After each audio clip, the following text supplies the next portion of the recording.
Bom, então, boa noite a todas, todos e todes. A reunião científica de hoje, ela dá prosseguimento ao tema de trabalho proposto pelo Conselho Científico esse semestre, que é psicanálise e gênero, entendendo psicanálise e gênero, na verdade, como um guarda-chuva, né, para contemplar as tantas sexualidades que se colocam fora da heteronormatividade. Eu quero agradecer muito ao Eduardo por ter aceitado o nosso convite, né, porque topar compartilhar com a gente a pesquisa e a experiência dele. E, antes de passar a palavra ao Eduardo, 2 lembretes.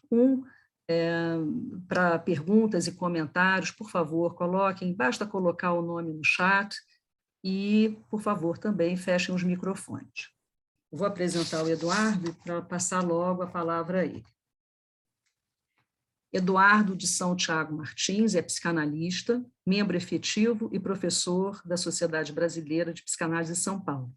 É psiquiatra pelo Instituto de Psiquiatria do Hospital das Clínicas da Faculdade de Medicina da USP, onde colabora como coordenador de atividades teórico-clínicas junto ao Núcleo de Psicanálise do Serviço de Psicoterapia. Eduardo, passo a palavra para você. Obrigado, Elisa. Então, começo te agradecendo pessoalmente pelo convite, mas também a equipe e a toda brasileira do Rio, essa sociedade que é uma sociedade que eu considero parceira nossa aqui de São Paulo, nas nossas lutas, e eu tenho acompanhado razoavelmente de perto aí os movimentos dessa sociedade e com muita admiração. Então, é um prazer muito grande estar aqui, ter recebido esse convite. E, bom, conversei com a Elisa, eu ia falar mais livremente, mas como eu tendo a ser prolixo, eu achei melhor escrever algumas ideias, para não passar tanto assim do tempo. São ideias assim para lançar ao debate, né? Mas depois eu espero poder me perder, se não na fala, poder me perder na nossa conversa. Depois uma boa perdição, assim, uma perdição profana e criativa, né? Eu consigo compartilhar a tela? Acho que sim, né? Ah, tá aqui, já achei. Espera aí.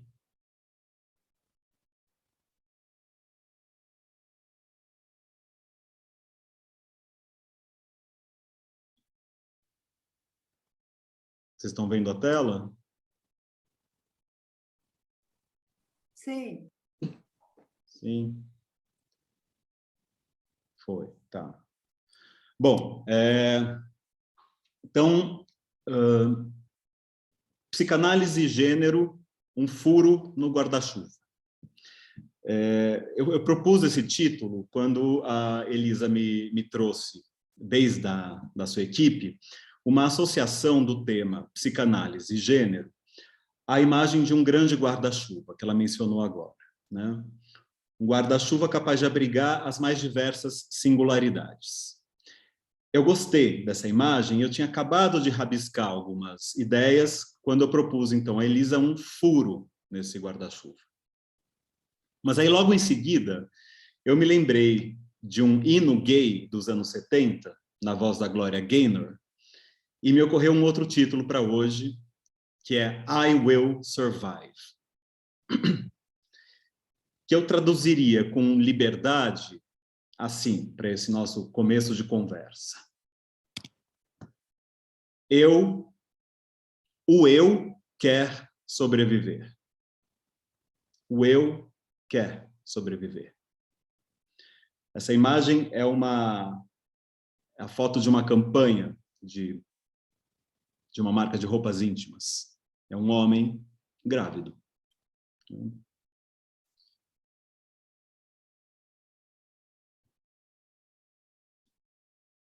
Cadê?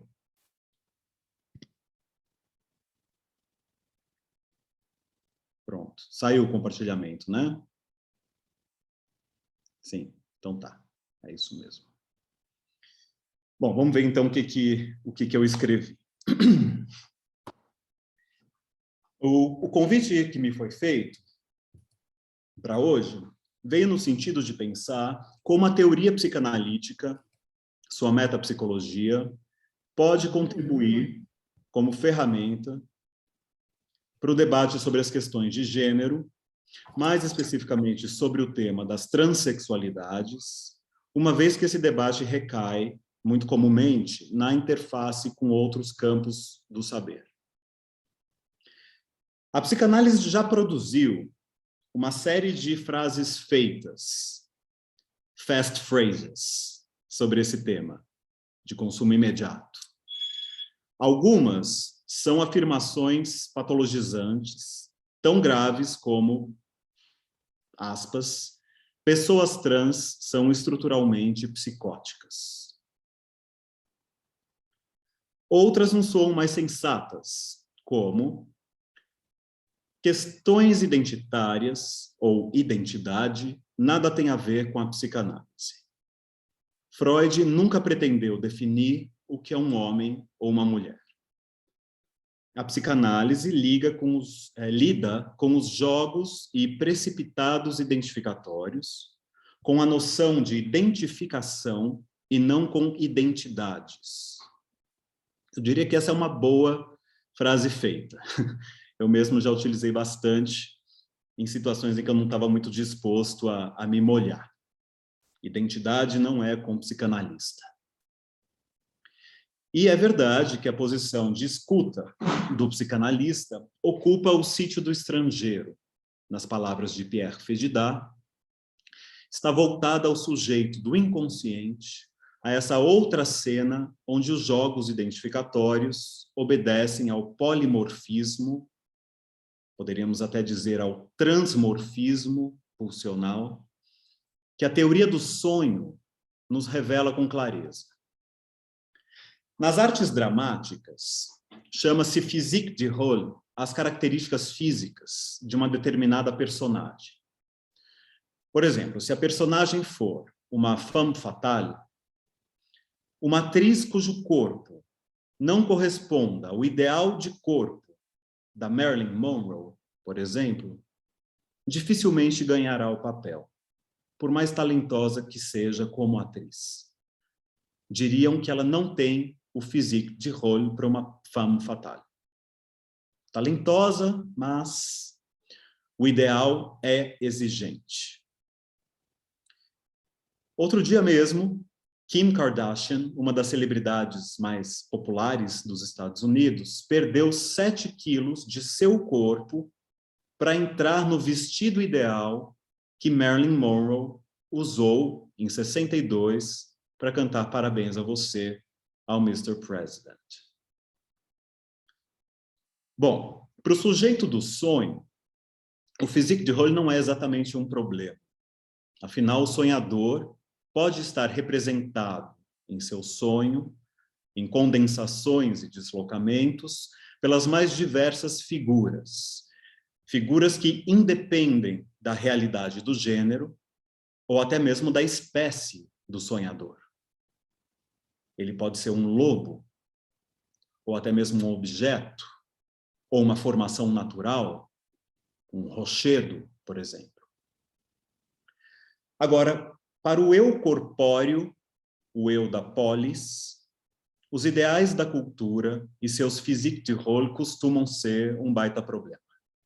E aí as questões identitárias entram com tudo na sala de análise.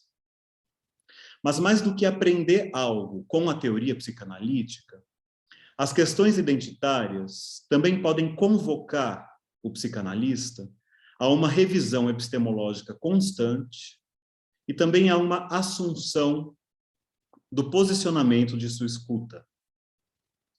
Afinal, qual é a função desse dispositivo de escuta? É uma função adaptativa, emancipatória, crítica, afetiva, um tanto de cada? Qual é a finalidade de uma análise? Haveria uma finalidade, um fim, um desejo definido a ser realizado para além do acontecimento analítico? São questões. O mesmo Freud, que orientou nossa escuta ao sujeito do inconsciente, a outra cena daquela narrada pelo indivíduo, Também afirmou que essa escuta, aspas, citando Freud, essa escuta só raramente estará em posição de desconsiderar as relações do indivíduo com os outros. Os outros, que para Freud podem exercer 4 possíveis papéis na vida do sujeito. Estou aí na psicologia das massas. Os 4 papéis são objeto, auxiliar, adversário ou modelo. A constituição psíquica, então, é impensável em qualquer registro solipsista. E o mesmo Freud, que nunca pretendeu definir psiquicamente o que é um homem ou uma mulher, era um homem. Foi um homem quem associou a sexualidade feminina a um continente negro. A feminilidade, em Freud, nunca deixou de ser um complicador para a bem acabada teoria edípica do desenvolvimento sexual do menino. E ele recorreria às psicanalistas mulheres para maiores elucidações teóricas nesse assunto. Ou seja, as ambiguidades e os atravessamentos entre o sujeito do inconsciente, do sonho, do sexual infantil e o eu politicamente constituído permeiam toda a obra freudiana, cuja epistemologia é inevitavelmente atravessada por questões políticas. Dentre estas estão as questões de gênero. Portanto, estamos clinicamente, eticamente e epistemologicamente na chuva. Vamos agora a uma situação da psicopatologia da vida cotidiana ligada ao nosso tema. A polêmica em torno das declarações de J.K. Rowling, a talentosa autora da saga Harry Potter, que basicamente giram em torno de seu incômodo com o fato de mulheres trans serem consideradas mulheres. Numa dessas declarações, a escritora diz o seguinte, abre aspas, respeito o direito de todas as pessoas trans de viverem da maneira que lhes pareça autêntica e mais confortável. Protestaria com vocês se vocês fossem discriminados por serem trans. Ao mesmo tempo, minha vida foi moldada pelo fato de eu ser mulher. Não acredito que seja odioso dizer isso. Minha vida foi moldada, desculpem, minha vida foi moldada pelo fato de eu ser mulher. Muitos dos fãs fervorosos de Harry Potter se encantam com a capacidade imaginativa da autora, criadora de todo um universo mágico, com seres e feitiços dos mais fantásticos, e marcam a perfeição das costuras de seu enredo. Desde o primeiro volume da saga, de 7 romances, o final já está traçado e faz todo sentido quando se revela no encerramento da trama. Tudo se encaixa. É uma história redondinha, como se diz. Em 2020, Rowling criticou uma manchete inclusiva de um jornal britânico que dizia pessoas que menstruam, incluindo aí os homens trans e também quem não se declara homem ou mulher, mas ainda assim, pasmem, continua menstruando. Para Rowling, bastaria que a manchete dissesse mulheres, que a menstruação já estaria implícita ao termo. Bom, o que é uma mulher? Essa autora, que nos surpreende com sua capacidade imaginativa, com seus animais fantásticos, talvez respondesse, mulheres são pessoas que menstruam. Ou ainda, pessoas que menstruam são mulheres. Mas outros poderiam discordar. Não, mulheres são pessoas sem pênis. E outros diriam, não, mulheres são pessoas com vagina. Ou mulheres são humanos que engravidam, parem e amamentam. Ou ainda, mulheres são Homo sapiens sapiens, cuja genética sexual é determinada por 2 cromossomos X. Mas para Rowling, mulheres não parecem ser simplesmente aquelas que menstruam. Se seguirmos as declarações da autora, veremos que para ela, mulheres são também aquelas que constituem um grupo social que corre perigo de vida num mundo de homens violentos. Pessoas que podem ser estupradas, que têm medo de andar na rua, ou de serem dopadas e abusadas por um motorista de carro de aplicativo, citando uma notícia recente. Mais recentemente, J.K. Rowling criticou uma proposta de lei escocesa que visa facilitar o reconhecimento civil do gênero de pessoas trans. A proposta liberaria essas pessoas da obrigatoriedade de análises médicas para ter seu gênero reconhecido no papel. Para J.K., a emenda prejudicaria, abro aspas, as mulheres mais vulneráveis da sociedade, aquelas que buscam ajuda depois de serem vítimas de violência sexual e mulheres encarceradas. Ela teme que homens possam fingir que são mulheres trans para ter acesso facilitado a possíveis vítimas. Uma matéria da Veja diz o seguinte, aspas, apesar da proposta suspender a necessidade de laudo médico para a readequação de gênero, o processo não seria tão automático quanto as alegações de Rowling fazem parecer. No site oficial da emenda, um detalhamento explica que os candidatos seriam obrigados a viver com o gênero adquirido por um período mínimo de 3 meses e, depois disso, enfrentar mais 3 meses de reflexão antes que um certificado oficial seja concedido. Um certificado oficial. A ideia de um diploma de homem ou mulher, e também a ideia de que um homem pode fingir ser uma mulher trans, seria um brinde à comédia dos gêneros, não fosse o azedume das misérias neuróticas e do mal-estar na cultura. Rowling já havia declarado seu rochedo 2 anos atrás. Ela afirmou, vou repetir, minha vida foi moldada pelo fato de eu ser mulher. Nesse ponto, para Rowling, a pedra no caminho se fixa e deixa de ser uma Rolling Stone criativa. Nesse ponto fixado por um excesso de ser, ou seja, nessa história redondinha, moldada pelo ideal que a constitui como sujeito, homens que menstruam e engravidam e mulheres que têm pênis causam um curto-circuito, uma falha ambígua, provavelmente desorganizadora demais, um furo insustentável e insuportável no guarda-chuva. Nesse guarda-chuva, eu, da autora.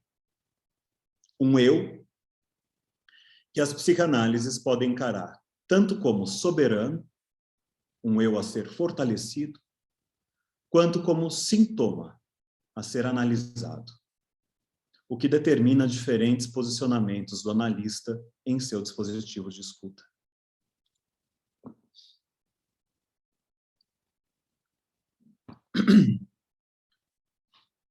Está muito rápido?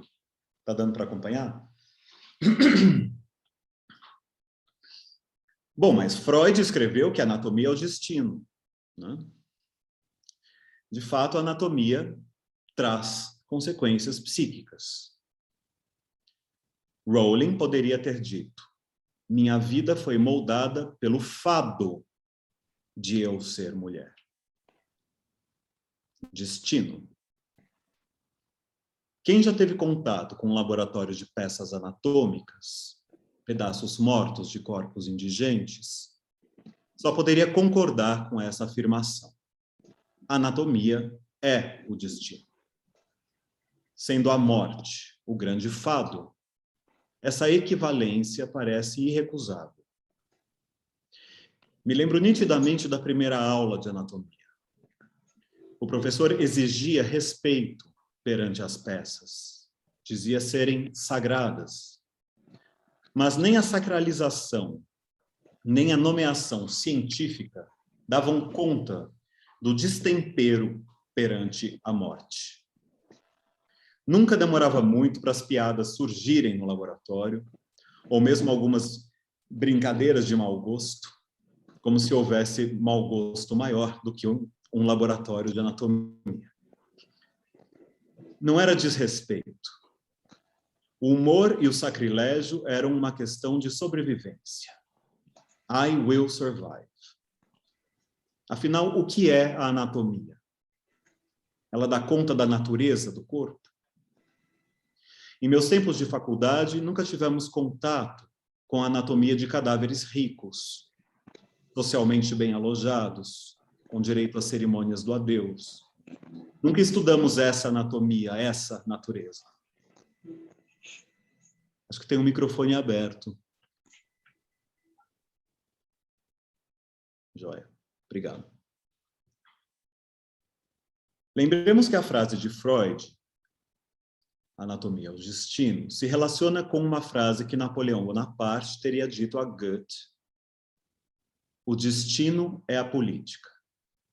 Considerando o destino não como um ponto fixo e imutável, mas como algo que vai sendo determinado pelos movimentos e até pelos acasos da política.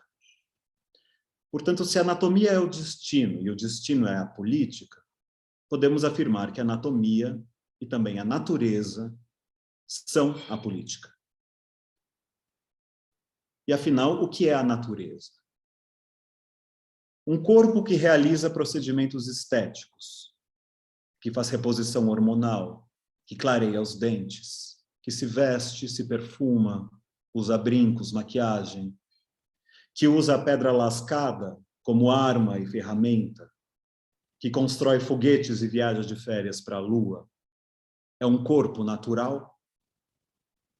O que é um corpo na perspectiva psicanalítica do erotismo? E o que é um sintoma perante o paradigma histérico que subverte o bom senso anátomo-científico? A anatomia na psicanálise é subvertida pelo atravessamento do sujeito pela linguagem. O que diz um sujeito quando se diz homem, mulher, trans, ou qualquer outro predicativo nominal, seja substantivo ou adjetivo? Eu sou, tu és, ele, ela, elo, é. Nós somos o quê? O que isso, id, nos diz da posição inconsciente do sujeito perante a polis? Mas a biologia existe, alguns dirão. Sim, a biologia, a genética, também a psicanálise, dentre tantas outras disciplinas que produzem conhecimento, existem, e existem como discursos articulados ao campo político. O mesmo se passa com a natureza. Existem espécies na natureza que mudam de sexo ao longo da vida, como o peixe-palhaço, por exemplo. Mas antes de sabermos desse fato, como fato natural, foi preciso que alguém cogitasse essa possibilidade e aprofundasse sua pesquisa. Caso contrário, a biologia continuaria se deparando com peixes-palhaços, machos e fêmeas, e nunca saberia que aquela fêmea, peixa, um dia fora um peixe macho. E antes disso ainda, foi preciso que outro alguém se interessasse pelo sexo dos peixes. Certamente são diversos os motivos que levam alguém a se interessar pela sexualidade do peixe-palhaço. E certamente nenhum desses motivos poderá ser dito natural. Ou é da natureza humana querer saber do sexo dos peixes, ou dos anjos, ou do sexo dos outros? Foucault é o autor de destaque entre os que discutem as noções de biopolítica e de biopoder. E a epistemologia da psicanálise não escapa dessa discussão. Nessa perspectiva, por que é tão importante definir com clareza se um sujeito é homem ou mulher? Se é cis ou trans? Estou grávida. É menino ou menina? É a primeira pergunta. O que sustenta a febre dos chás de revelação, esse curioso ritual contemporâneo, essa festa cujos ruídos intermináveis cunham a designação de gênero do sujeito, segundo Rodrigo Lage Leite, num artigo da Caliban de 2020. Tomemos o caso de um jovem, nascido homem, rico, branco, forte, bem-sucedido, sexualmente ativo, viril, que toma doses cavalares de testosterona e não anda sem uma cartela de Viagra na carteira para se assegurar de sua masculinidade. Poderíamos chamá-lo de homem cis trans? Será que este homem cis não estaria se transicionando em macho para assegurar uma identidade ideal? O que haveria de natural nessa identidade de gênero? Homem.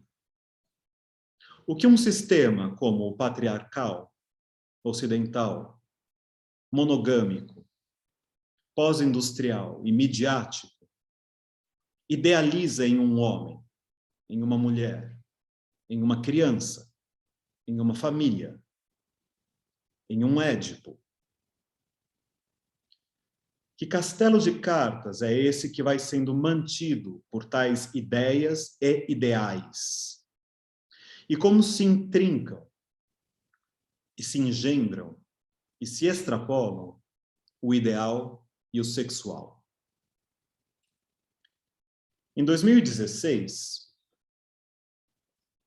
o antropólogo Pedro Cesarino publicou um artigo na Revista Brasileira chamado Corporalidades Heterotópicas: montagens e desmontagens do humano nos mundos ameríndios e além. Nesse artigo, Pedro nos expõe, citando Viveiro de Castros, que a categoria humano nos mundos ameríndios remete a tudo aquilo que se torna capaz de ocupar um ponto de vista, de se transformar em potencial enunciador, de estabelecer relações sociais que extravasam o visível. O autor associa os rituais e as mitologias das transformações, das metamorfoses da cultura ameríndia, à obra de Paul Preciado, e discute como as transformações corpóreas extrapolam a dicotomia homem-animal e ocupam um papel central na renovação do mundo. Segundo ele, os corpos heterotópicos se montam e desmontam com aparatos de animais como modos de conexão com uma humanidade necessariamente múltipla. Modos de conexão que são incompatíveis com a invenção moderna do indivíduo autônomo, frequentemente representado pelo corpo masculino forte e de feições arianas, como ideal do belo artístico e da liberdade absoluta do espírito, segundo a estética de Hegel, segundo Cesarino. As metamorfoses daqueles que se montam em paramentos animais no mundo ameríndio, assim como também se monta a drag queen, não se prestam a realçar o estilo, a personalidade ou alguma essência dos sujeitos, como se eles estivessem fantasiados. Mais do que indicar a fusão de dois corpos separados em um novo corpo individual, as montagens e desmontagens implicam um outro estado de coisas.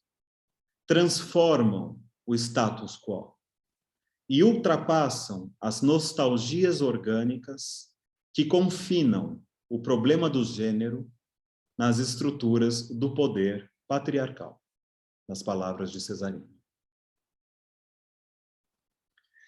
Agora, retomando o convite que me foi feito. E a psicanálise? Como sua teoria se articula a isso tudo? Bom, a psicanálise se funda sob o conceito freudiano de Trieb, pulsão. Um mecanismo que nos move à condição de deriva em relação à mãe natureza, ou a qualquer espécie de naturalidade mítica, que não aquela seccionada, secção, sexo, e forjada pela linguagem. Pulsão que se subtrai do natural, abrindo espaço para movimentos de satisfação sempre parciais, para a realização do desejo, que, ao contrário de arredondar o roteiro do sentido da existência humana, o faz vacilar nas mais inacreditáveis ambiguidades do ser e do não ser. Se a pulsão move o humano em sua busca compulsiva pela natureza das coisas, algo que discuti como compulsão à naturalização num trabalho recente, sua categoria sexual, enquanto pulsão sexual, arremete ao desencontro com a natureza, ao embaraço da linguagem que faz com que o corpo não se reduza à anatomia e que o sintoma não se reduza à patologia, que faz com que amor possa ser ódio e ódio, amor. Um sexual diverso e transmorfo. Como bem representam os seres fantásticos da ficção, a natureza fala. O corpo erógeno fala através de seus sintomas. E é falado, designado, como coloca Laplanche, performado, como coloca Butler, muitas vezes ditado, no sentido de uma ditadura dos gêneros, por um sistema político-afetivo de significações simbólicas e imaginárias, os ideais, que, quando excessivamente positivados, ou seja, quando desprovidos da marca do negativo, o excesso de ser, de J.K. Rowling, por exemplo, tornam-se ferramentas de repressão social ou de opressão. Homem é isso, mulher é aquilo, matamos e não se fala mais nisso.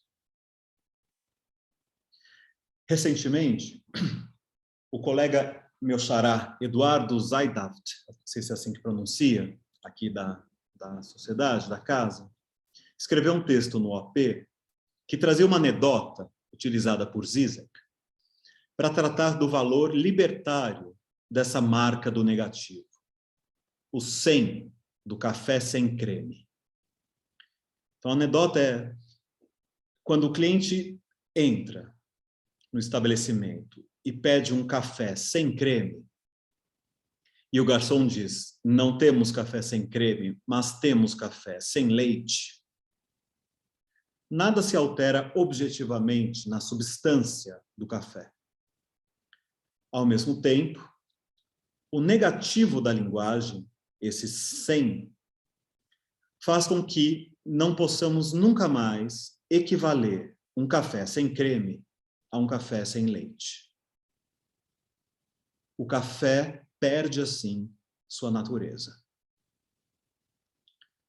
Num livro chamado What is Sex?, a filósofa Alenka Zupančič, da turma do Zizek também, de Ljubljana, ressalta essa mesma anedota para argumentar sobre o caráter sexual da linguagem, sendo essa a linguagem responsável pelo que a autora chama de uma ontologia negativa do ser desejante e, portanto, falante, que é o humano. Uma ontologia em descompasso com a natureza, logo com quaisquer pretensões de um essencialismo das coisas. Apesar disso, os curiosos querem saber o sexo dos peixes e dos anjos, querem definir a natureza humana em milhares e milhares de teses que buscam estabelecer, por exemplo, se o ser humano é monogâmico ou polígamo por natureza. Por natureza. As perguntas nos movem, elas são mais do que imprescindíveis. Mas volto à questão. Em nome de que elas são feitas quando são feitas? Em O Eu e o Isso, Freud posiciona o eu como um pobre coitado em busca de alguma possibilidade de síntese entre as demandas do isso, do supereu e do mundo externo. Ou, se retomamos a imagem do grande guarda-chuva, diríamos que o eu, homem, mulher, trans, ou seja lá o que o eu se disser ou for dito pelo outro nesse precipitado de identificações que o formam, este eu está sempre em meio a uma tempestade, tentando não se molhar, com um guarda-chuva furado nas mãos. E o eu psicanalista, obviamente, não estará em situação diferente em sua contratransferência. Ao meu ver, para ir concluindo a fala, o que a psicanálise pode oferecer às questões de gênero é o caráter sexual de seu método. Uma psicanálise sexual implicada na escuta radical do outro, naquilo que ele difere de si mesmo. Sempre na corda bamba entre a singularidade e a coletividade, dispondo seu sujeito, não indivíduo e não individual, ou seja, dividido, furado e grupal, a infamiliaridade de sua própria fala, as ambiguidades que o constituem sexualmente e psiquicamente, sem intenções de explicá-lo ou de defini-lo, de modo que este possa se movimentar em sua vida, em seus grupos, apesar do bambeio da corda, sem que as fixações sejam tão requisitadas como pontos de abrigo. A rede teórica que protege o analista em suas quedas, mas não das quedas, que são inevitáveis, só é rede se também tiver seus furos. É uma rede sem creme, uma rede sem fim, sem finalidade.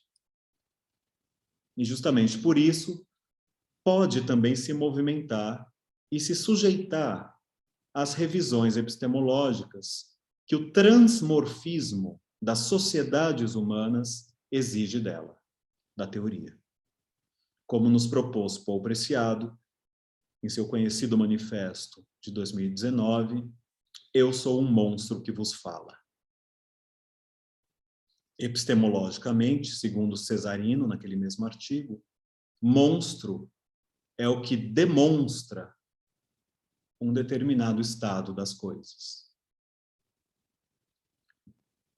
Judith Butler, uma das autoras mais citadas, estudadas e criticadas no debate sobre gêneros, privilegia a figura da drag queen como paradigmática da artificialidade e da arbitrariedade das identidades de gênero.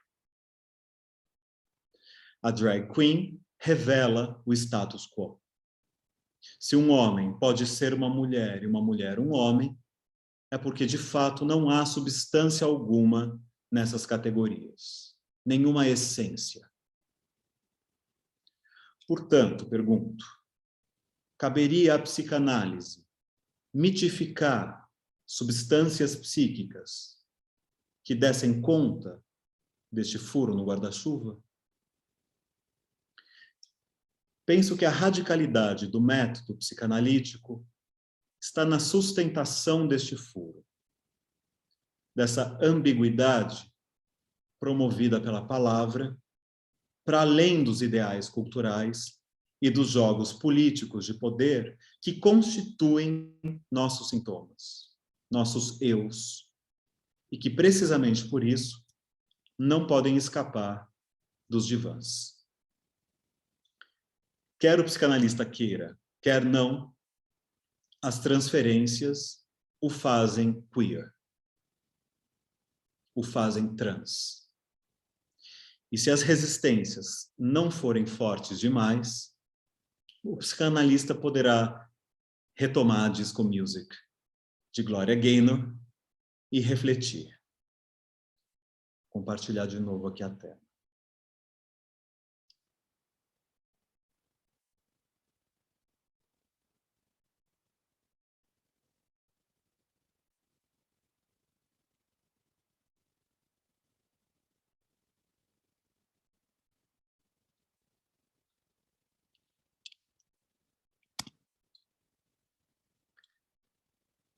At first I was afraid. I was petrified. But no, not I. I will survive. Essa é a letra da música. Que eu brincaria assim na tradução. No início, eu era temeroso. Era petrificado. Mas, não eu vou sobreviver. Não eu desejo superviver. Não o eu vai superviver. We will survive. Fico por aqui para a gente poder conversar um pouquinho. Obrigada, Eduardo. Ótimas reflexões. Sobreviver se a gente conseguir se sustentar nesse não saber, né? Eu acho que é a única chance da gente poder pensar, né, sobre isso é poder também se dar conta que a gente não tem como amarrar, o que você está falando, né, que não tem como, sobre o risco da gente acabar caindo numa escuta normativa ou petrificada. Uhum. Bom, a palavra está aberta, basta colocar o nome no chat. Aqui, Eduardo Zeithaft está aqui e quer fazer uma... Bom, primeiro, muito obrigado, Eduardo, pela tua apresentação. Acho que você passeia por uma série de autores que me interessam muito, e fico lisonjeado, né, por você poder citar algo que eu citei do Zizek no meu trabalho. Obrigado. Nada, que isso. Eu gostei muito dessa categoria, né, que você apresentou de transmorfismo. Não ficou claro para mim se é da Butler ou do Preciado ou se é tua. É minha. Mas eu acho é tua. Eu achei muito boa essa categoria. Eu acho que ela ajuda muito a pensar. Acho que ela funciona bem assim, né, nesse debate.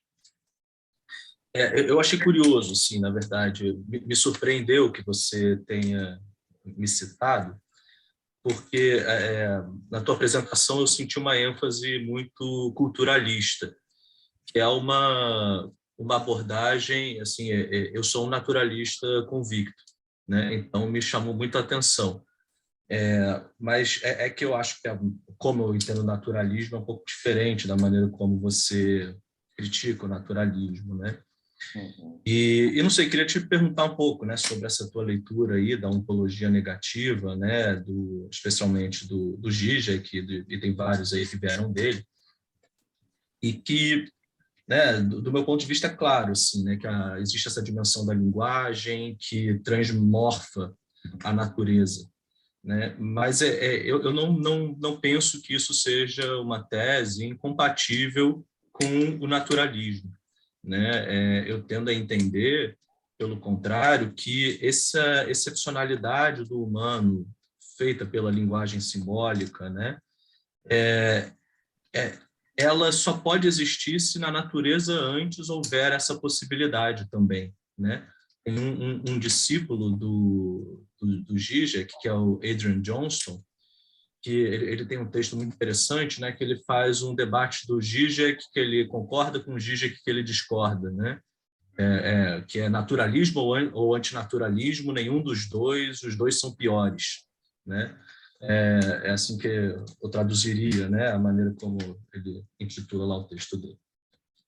Então, assim, sei lá, eu tendo a pensar, né, que a psicanálise ela tem uma abordagem que é naturalista, né? Eu acho que Freud põe o pensamento dele como herdeiro, né, de uma linha de pensamento que vai de Copérnico até Darwin, e não acho que quando ele fala do negativo, descentrado, do humano dele nele mesmo, ele está abrindo mão do descentramento entre as espécies e no descentramento no cosmos.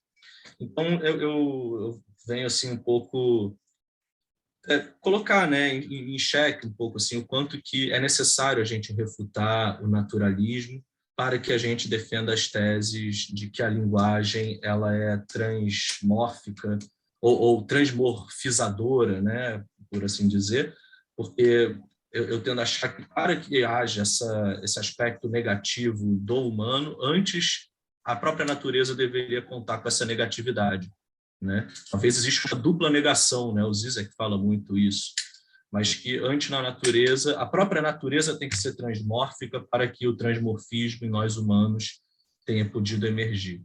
Então, enfim, trazendo assim um debate que eu acho que só é uma querela, né? Acho que não é uma coisa que tem resposta definitiva. Mas muito obrigado pela tua apresentação, muito enriquecedor. Muito interessante, muito bom. Obrigado, Eduardo. Eu não sei, a minha intenção não é refutar o naturalismo. Eu não acho que eu faço isso. Eu só questiono. Não sei se é o caso de ficar nessa dicotomia entre culturalismo e naturalismo, né? Entre cultura e natureza.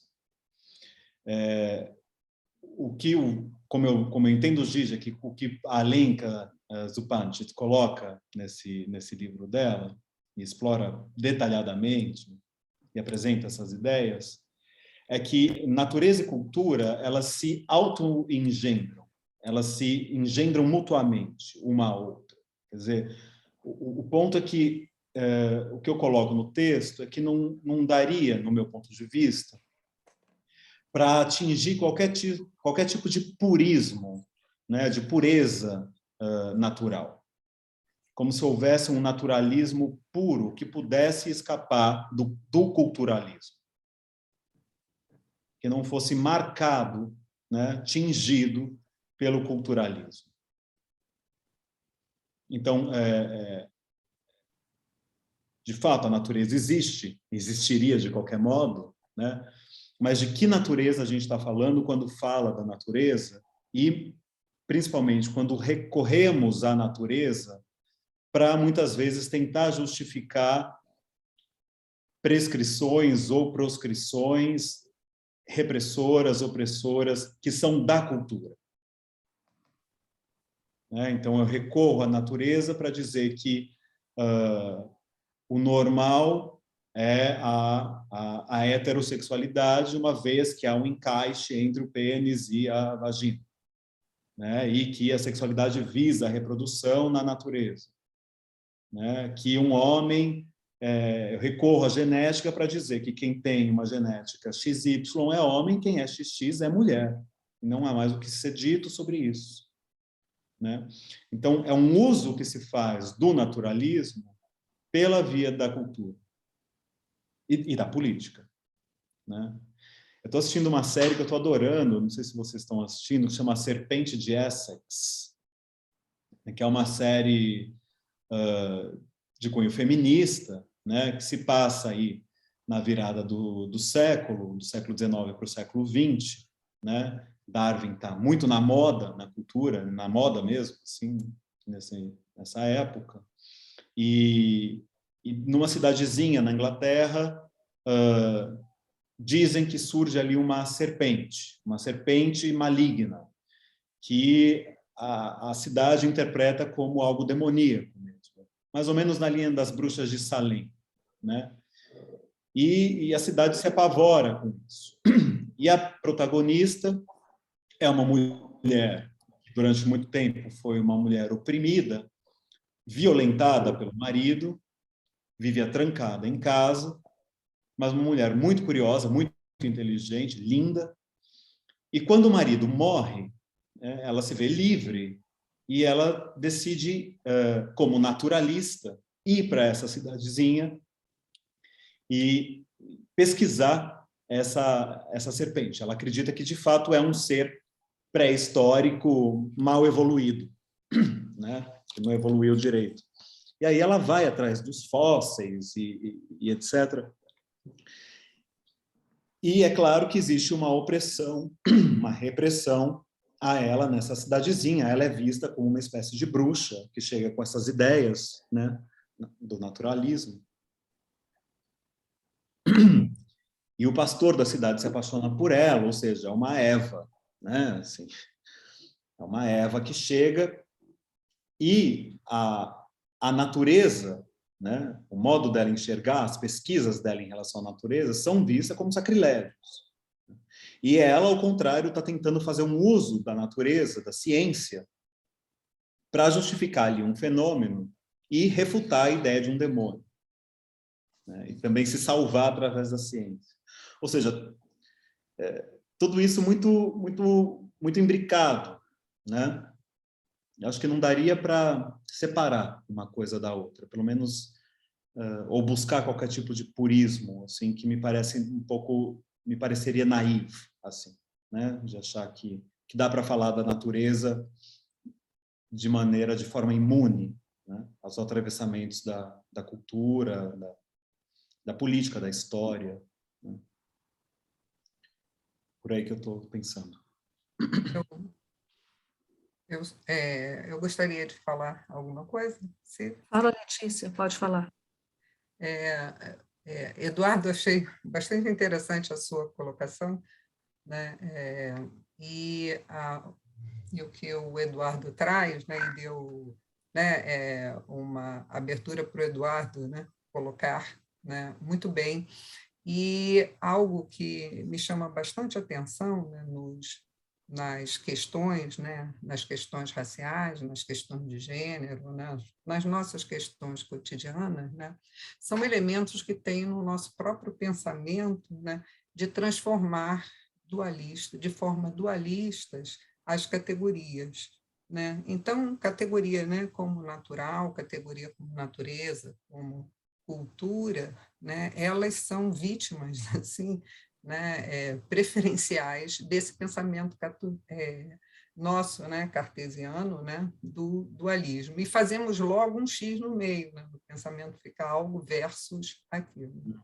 O que tira, né, e aí transforma, né, em essencialista, né, e dá, né, aquilo, né, que nós hoje vivemos, né, com muita força, né? E isso é uma questão que eu queria colocar, né, para você, Eduardo, porque, né, não se trata, né, de hoje, né, nós mantermos, né, toda essa estrutura colonialista, né, que está no nosso pensamento e nos leva a vermos, né, pessoas, teorias, questões, né, modelada, né, da mesma quase da mesma forma como chegou aqui no Brasil, né, nas caravelas, naquilo que foi trazido, né, para o Brasil, nessa cosmovisão, né, ocidental.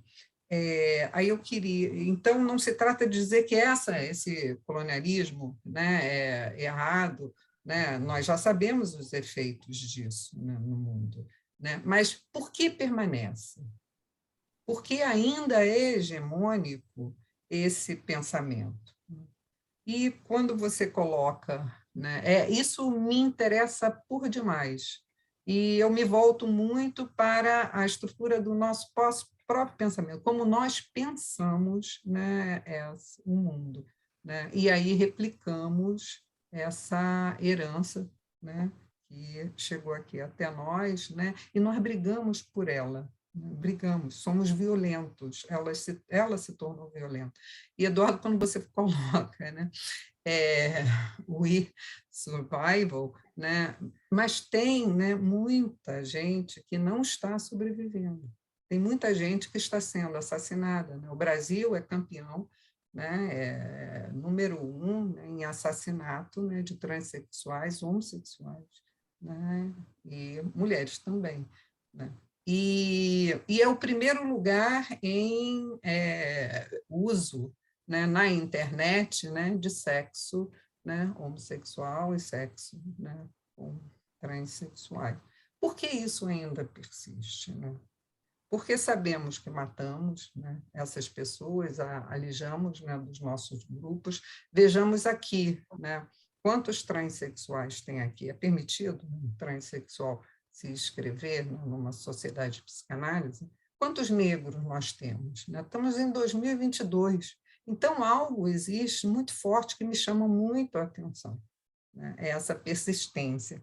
E você colocou que o ideal é exigente. Então, eu aproximo isso, né, desse ideal. Ele é muito exigente, né? Muito exigente, né? Somos arraigados à heterossexualidade, nós a defendemos. Crianças não podem ver pessoas do mesmo sexo se beijarem, tirem as crianças da sala, né? Quando que uma criança, né, vai conviver, né, com, você colocou, né, o diverso, né, e o transmorfismo, né? Mas essa palavra, né, diverso, eu acho que sofre, né, dessa doença, né, da colonialidade, né, porque é diverso de quê? É diferente de quê?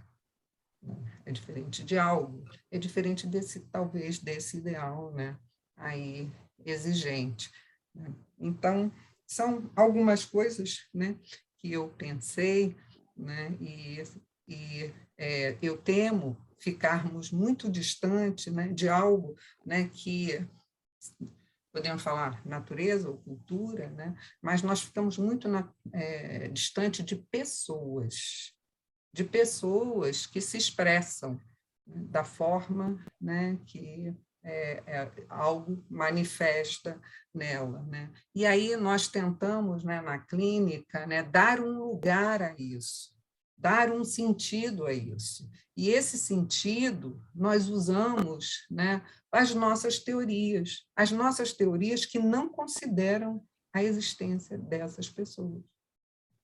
A teoria, né, que nós podemos ver, né, Freud, né, quando fala de pulsão, ele é muito claro, né, e aí embasado, né, Eduardo traz isso, né, e isso nos alenta, né, mas existe, né, muito mais nesses livros, né, muito mais e que é usado, né, nós sabemos disso, né, para fortalecer, né, a manutenção, né, do binarismo.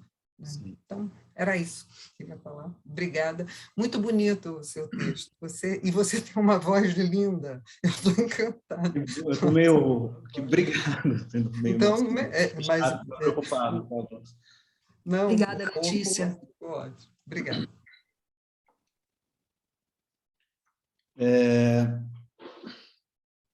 Letícia, bom, bastante coisa, né? De fato, assim, é impressionante, né? Como é que eu quis trazer o exemplo da J.K. Rowling, porque eu fiquei muito surpreso, assim, quando ela começou, e muito curioso, muito interessado nas declarações dela, que foram consideradas transfóbicas, mas não no sentido...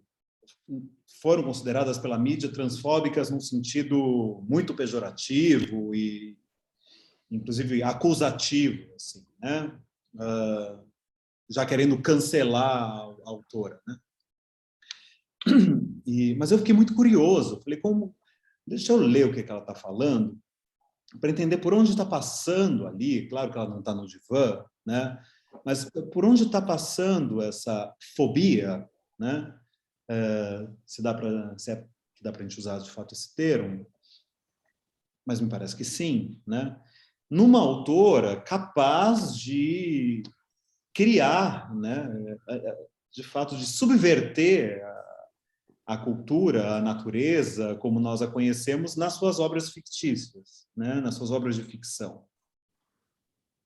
E, de fato, ela não me parece ser uma transfóbica no sentido mais banal do termo, né? Como se houvesse uma banalidade nisso, mas vocês entendem que eu digo no sentido mais midiático do termo, né? Assim, mas isso esbarra ali numa questão dela, num rochedo, num impasse, né?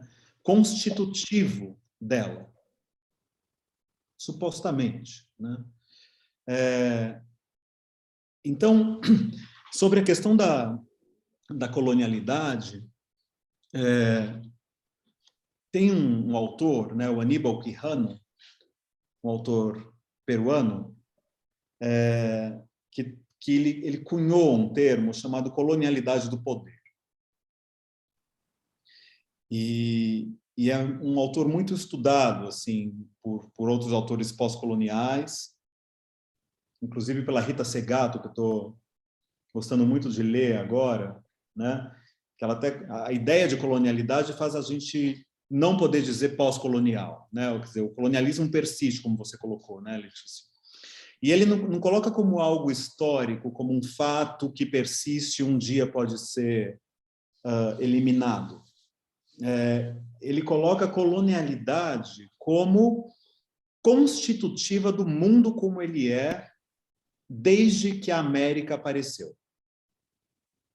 Há 500 anos, mais de 500 anos. Né? Então, de fato, né, se a gente gira o mapa mundi e coloca as Américas no centro, é um outro mundo. Né? Então, desde que o novo mundo, a América, surgiu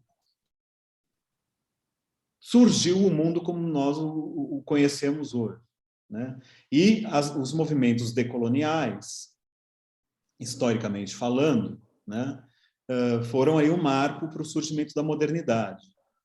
Ou seja, ele coloca todos os movimentos da cultura intimamente ligados ao colonialismo, à colonialidade. Ou seja, toda a epistemologia, toda a cultura, tudo que a gente conhece hoje, nosso sistema de valores, nossa ideia de desenvolvimento, de progresso, de evolução, tudo isso, né, está atingido pela ideia, por um sistema que é um sistema colonial, pelo paradigma da colonialidade.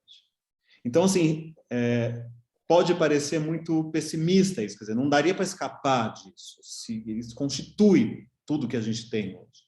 Mas esse é um autor já falecido, mas ele é muito otimista, né? E ele bota fé na América Latina, assim. Ele ressalta, e os movimentos identitários entram nisso, tanto os movimentos identitários ligados a questões de gênero, as questões sexuais e também as questões raciais, né? Ele aposta nesses movimentos identitários como possíveis transformadores epistemológicos, para além da colonialidade. Quer dizer, não separado da colonialidade, mas para além da colonialidade, uma metacolonialidade, né? Ele coloca assim. Então, agora, existe essa... Nós conhecemos bem os impulsos conservadores, né? Os impulsos do eu, os impulsos... isso que eu chamei de uma compulsão à naturalização, né? De logo fagocitar alguma novidade, colonizar e transformar em algo familiar e conhecido, né, do sujeito. Quer dizer, essa é Isso eu acho que é uma contribuição muito importante da psicanálise, não como algo natural do humano, que deva ser simplesmente aceito, né? Mas como algo a ser vigiado pela cultura, reconhecido pela cultura. Quer dizer, por mais que chegue a cientista e diga, não, essa serpente não é um demônio, porque pode ser que ela seja explicável pela natureza, pelo naturalismo, pela ciência, vai existir aquele que não vai arredar o pé da crença no demônio. E onde isso vai passar naquele sujeito, na sua constituição de eu, que função isso vai ter para o eu daquele sujeito, só colocando o sujeito no divã para saber. Mas acho que essa é a aposta da psicanálise como prática mesmo. Quer dizer, acho que a psicanálise está longe de dar conta de tudo, de todos esses problemas, né? Acho que a psicanálise precisa estar articulada com outros campos do saber, com todos esses que a gente meio que está aqui hoje também nessa seara. Mas eu acho que a grande aposta da psicanálise como prática é justamente nessa como uma ferramenta, né, para ajudar o sujeito a tolerar essas ambiguidades, a não precisar recorrer tanto ao que o constitui como eu, né? A repetição do caldo cultural no qual ele foi engendrado, esse eu foi engendrado, né? De poder, de fato, transformar alguma coisa em si e de si no mundo, né? Tolerar isso não é fácil, a gente sabe, inclusive, a gente sabe na clínica, na posição de analistas, como é difícil isso também, né? Nas questões raciais, a mesma coisa. Quer dizer, outro dia eu estava num debate sobre isso. Como é que a gente escuta um sujeito? Era um caso de um sujeito, e eu acho que isso dialoga muito com a questão de gênero, um caso de um sujeito que era um dentista negro, da periferia de São Paulo, um caso que eu supervisionei. Então, o analista dizia, é um mano da periferia, e ele tinha acabado de conseguir um estágio numa clínica odontológica num bairro nobre de São Paulo. Quando ele contou que conseguiu esse estágio para a analista vibrou. Mas o sujeito estava desolado. E ela não entendeu, assim. Mas, rapidamente, ela meio que interpretou isso no registro da injúria introjetada, como se fosse uma espécie de auto-boicote, de autopunição, por ele ter conseguido um lugar num bairro nobre, num bairro branco, fora da periferia, e etc. E ele repetia mais de uma vez nessa sessão, eu não quero ser um dentista branco. Eu não quero ser um dentista branco.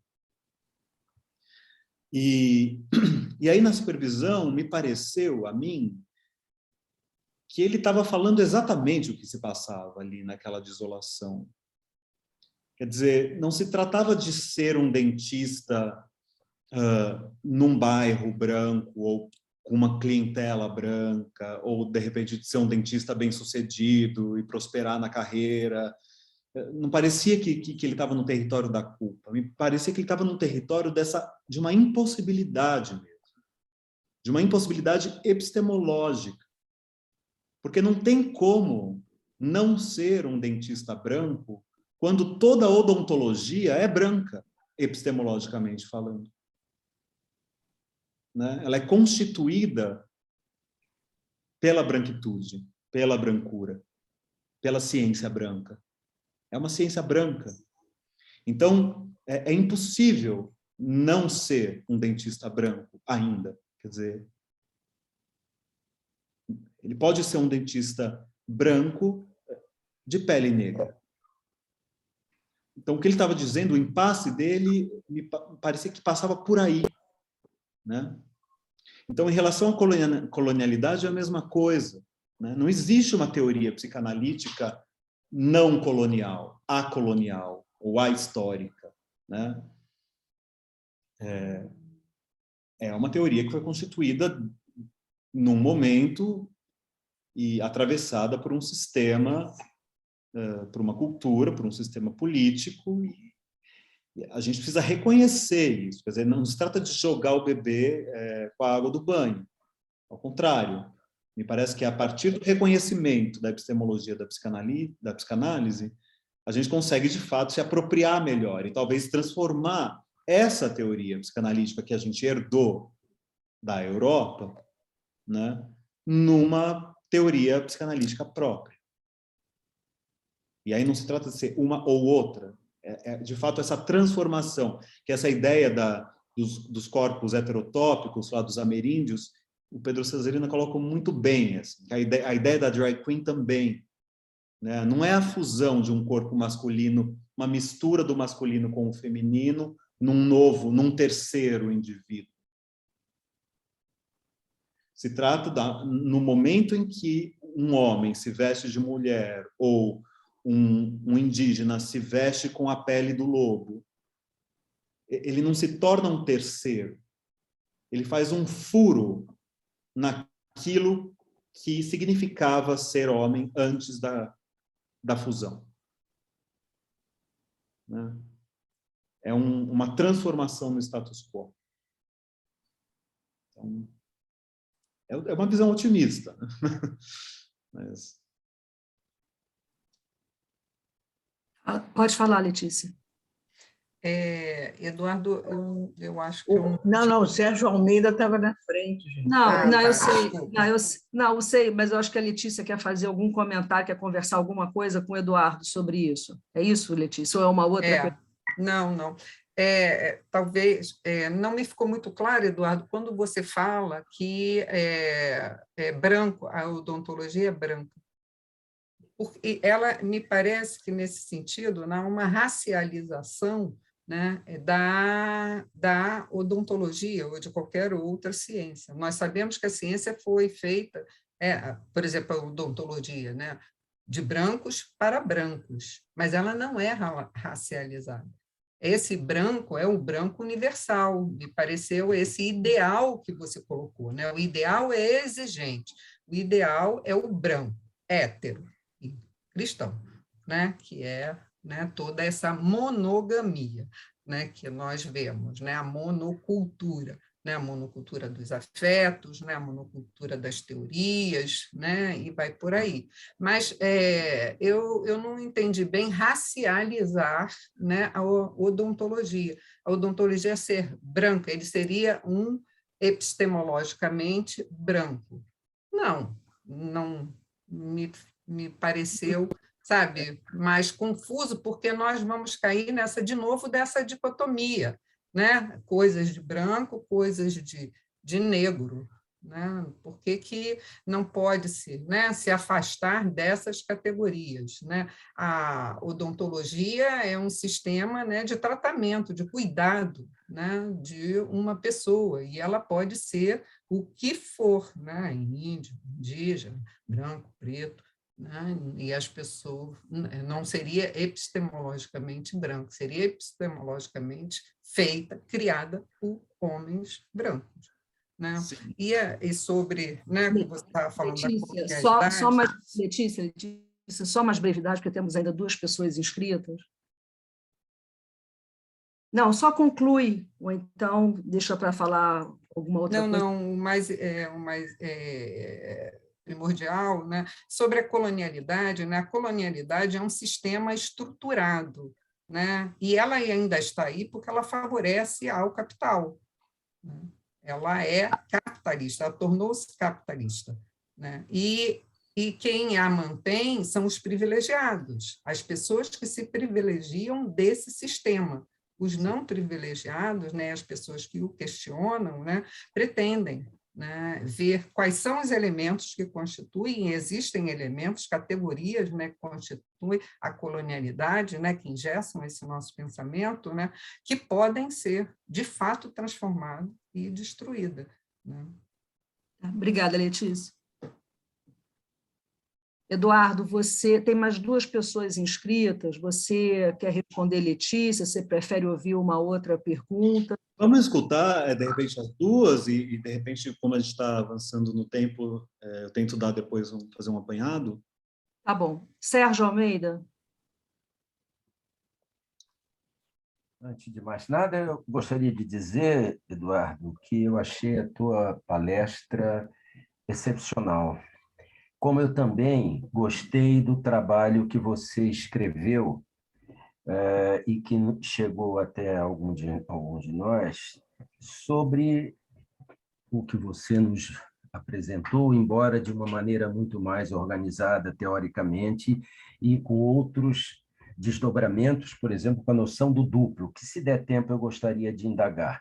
Até porque eu sei, pelo que eu soube, você também é psiquiatra. Eu sou psiquiatra e psicanalista, né? Mas eu ia começar a falar sobre um tema mais teórico, mas a indagação da Letícia me levou para inverter a posição.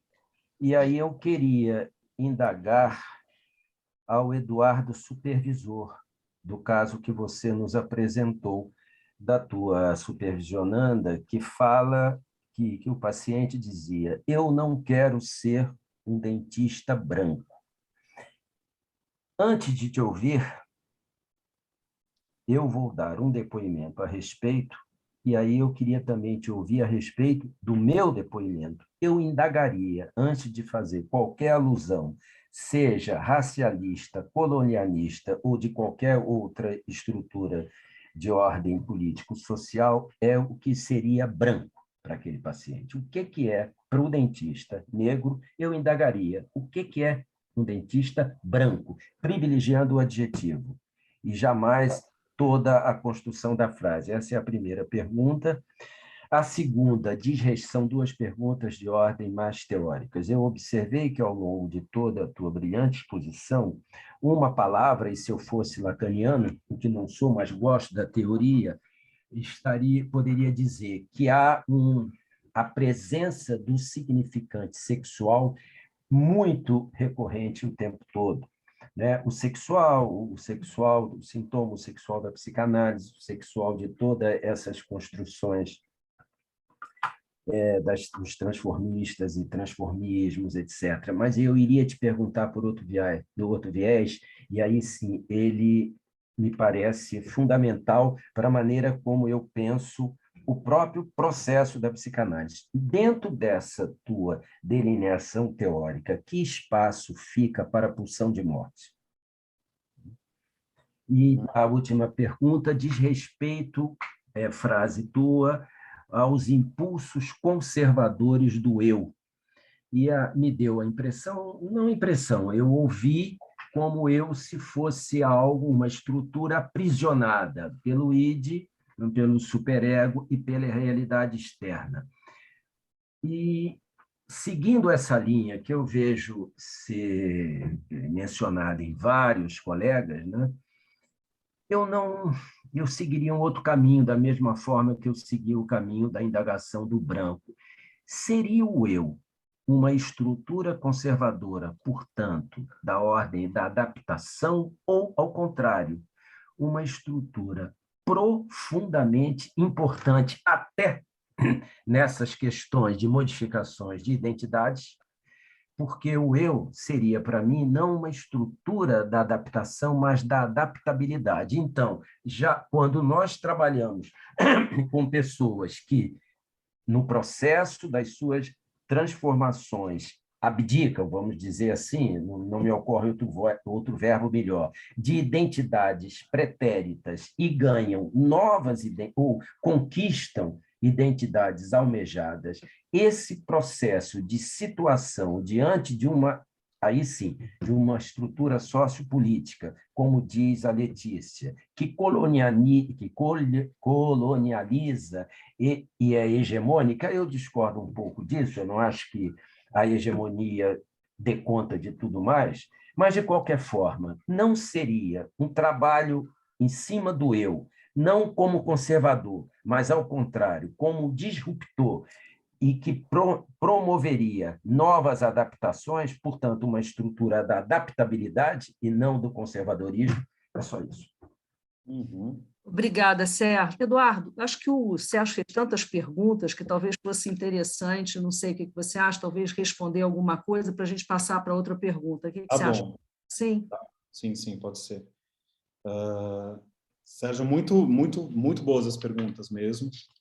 Só então, antes, retomando um pouquinho... Desculpa, Eduardo, por favor, me desculpa, só que não vai dar, mas me intrigou muito a questão do duplo, quando eu, como psiquiatra, pensei nos delírios de Serge Capgras. Mas, tá. Enfim. Só terminando assim, só respondendo para a Letícia, a questão da epistemologia branca, você tem razão, se trata do ideal da brancura, né? Não se trata de ser algo exclusivamente para os brancos, como se ela não pudesse ser em nenhum momento também transformada por outras culturas. A questão é que o ideal da brancura ele não é só dos brancos, né? A Isildinha Batista coloca isso muito bem, né? O ideal da brancura é de todos nós, dos negros, índios, brancos. O ideal da brancura está aí, né? Essa é a ideia da epistemologia branca, né? De que a odontologia não escapa disso também, enquanto em sua constituição mesmo, como ciência, como prática, né, de tratamentos e etc. Né? Bom, Sérgio, primeiro, gostei muito do seu posicionamento em relação à supervisão, o que é branco, e de fato também costuma ser o meu posicionamento, e foi também nessa supervisão em si, né? Assim, mas o que esses pacientes estão dizendo com isso? Antes de já sair interpretando de um lugar que coloca o sujeito num posicionamento de culpa porque ele não está muito feliz e satisfeito por ter conseguido o estágio que ele conseguiu, como se fosse algo da injúria introjetada contra o sujeito, né? Essa formulação que eu trouxe hoje aqui para vocês não foi uma formulação que eu fiz na sessão de supervisão, foi uma formulação posto, né, depois. Assim. O que está em jogo aí? Né? Assim como essa pergunta, o que é uma mulher? Né? Quando o paciente chega e diz, eu não me sinto mulher, eu não sou uma mulher, eu não quero ser mulher, do que ela está falando? O que é uma mulher, né, para aquele sujeito? Ou um homem, etc. Né? Porque o ponto é que, por que isso não é questionado, né? Assim, muitas vezes? Por que se tem isso como algo definido e definitivo? Assim, né? O paciente é um homem de 22 anos que chegou e... Tá, mas por que quando é um homem de 22 anos isso passa batido e quando é um trans de 22 anos, isso vai causar opa, mas então, peraí, por que ele é trans? Por que ninguém pergunta por que ele é homem? Por que ele se diz homem? Então, achei muito, muito boa, eu concordo com o seu posicionamento. Né? Agora, a relação do sexual, se é que eu entendi bem a sua pergunta, eu encaro aqui, nesse meu texto e num trabalho anterior, o sexual como um dispositivo, né, um dispositivo da diferença sexual, muito na linha do Deleuze, ali, do repetição e diferença, quer dizer, uma diferença que é capaz de promover movimento, que é capaz dessa adaptabilidade, dessas transformações. Né? Esse dispositivo sexual, a meu ver, eu fico muito na articulação dessa ideia com a ideia lacaniana da pulsão sexual como sendo pulsão de morte. Né? Ou seja, que é diferente da ideia do Laplanche, por exemplo, do sexual de vida e do sexual de morte. Né? Para o Laplanche, há uma única pulsão sexual, portanto, de morte. De morte no sentido de ser uma pulsão que é disruptiva, né? Que vai transmutar o objeto de algum modo, ela se satisfaz com o objeto de uma forma própria, que transmuta o objeto, mas nunca se satisfaz completamente, né? É sempre parcialmente. Ou seja, o sexual, o caráter sexual da pulsão é aquilo que estabelece o que Lacan vai chamar de não-relação. Quer dizer, a diferença não se trata apenas da diferença entre homens e mulheres, porque são seres diferentes, né? E que muitas vezes são vistos como complementares, mais ou menos na linha yin-yang, assim, né? São diferentes, mas complementares. Podem se relacionar apesar da diferença, que tem a ver com a ideia da pluralidade, né?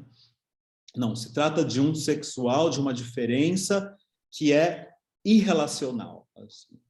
É impossível de se relacionar. São diferenças extremas, diria, ou talvez absolutas.